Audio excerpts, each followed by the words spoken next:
السلام علیکم ورحمۃ اللہ، میں ہوں شمس تبریز قاسمی اور آپ دیکھ رہے ہیں ملت ٹائمز۔ بابری مسجد اور رام جنم بھومی تنازع پر ان دونوں سپریم کورٹ میں روزانہ سماعت ہو رہی ہے۔ کورٹ روم میں کیا ہوتا ہے اس سے ہم آپ کو روزانہ تفصیل سے آگاہ کرتے ہیں، روزانہ کی کارروائی کے بارے میں بتاتے ہیں۔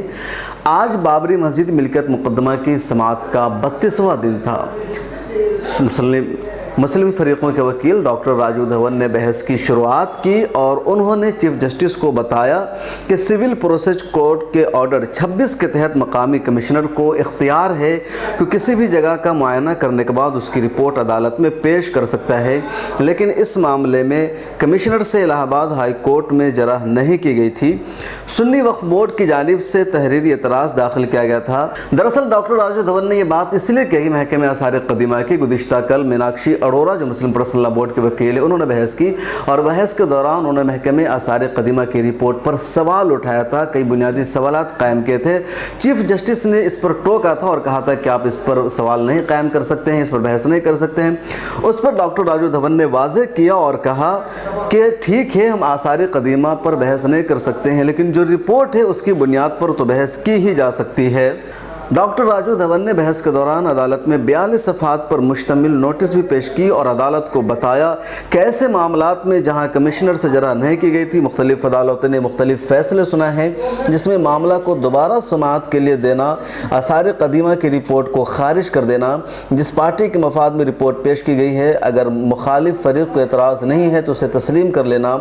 فریقین کو رپورٹ پر اعتراض کرنے کی اجازت دینا شامل ہے۔ انہوں نے کہا کہ اس معاملہ کو ہم عدالت میں دوبارہ سماعت کے لیے بھیجنے کی گزارش نہیں کر رہے ہیں، لیکن انصاف کا تقاضا ہے کہ ہمیں آثار قدیمہ کی رپورٹ میں موجود خامیاں عدالت کے سامنے پیش کرنے کی اجازت ملنی چاہیے۔ ڈاکٹر راجو دھون نے محکمہ آثار قدیمہ کی رپورٹ پر کثرت سے اعتراض کیے اور کہا کہ اس رپورٹ پر بہت سارے اعتراضات کیے گئے تھے اور یہ بھی کہا گیا تھا کہ عدالت اس کو قبول نہ کرے، مگر ایسا نہیں کیا گیا۔ ڈاکٹر راجو دھون نے سپریم کورٹ سے کہا کہ اگر سی پی سی کے قانون 10(2) کے تحت علاقائی کمشنر مقرر کیا جاتا ہے اور سپریم کورٹ کی آئینی بینچ اس پر کوئی فیصلہ دیتی ہے تو ایک مثال بن جائے گی، کیونکہ کراس ایگزامینیشن کی اجازت الہ آباد ہائی کورٹ نے نہیں دی تھی۔ انہوں نے یہ بھی کہا کہ ہمیں جاننا ہوگا کہ آیا کوئی مندر توڑا گیا ہے یا نہیں۔ ڈاکٹر راجو دھون نے آگے کہا کہ قانون 10 کے دوسرے حصہ کے مطابق کوئی بھی فریق عدالت کی اجازت سے کمشنر کی جانچ کر سکتا ہے۔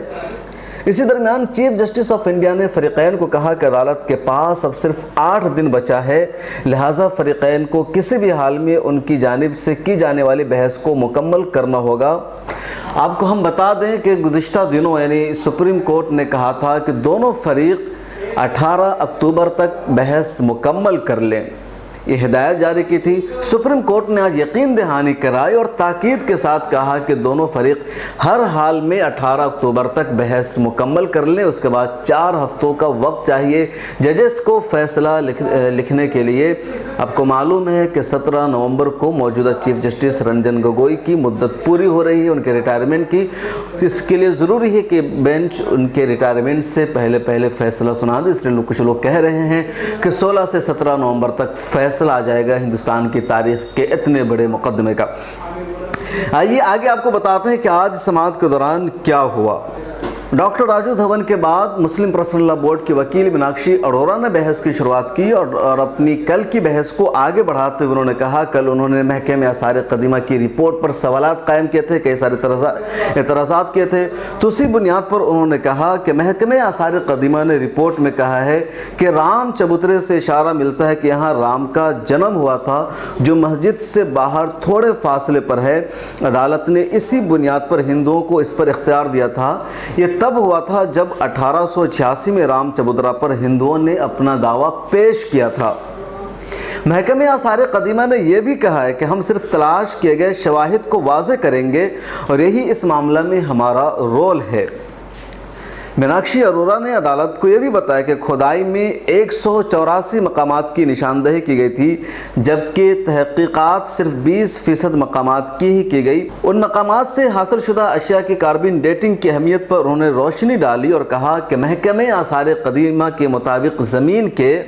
میناکشی اروڑا نے عدالت کو مزید بتایا کہ محکمہ آثار قدیمہ کی رپورٹ کے مطابق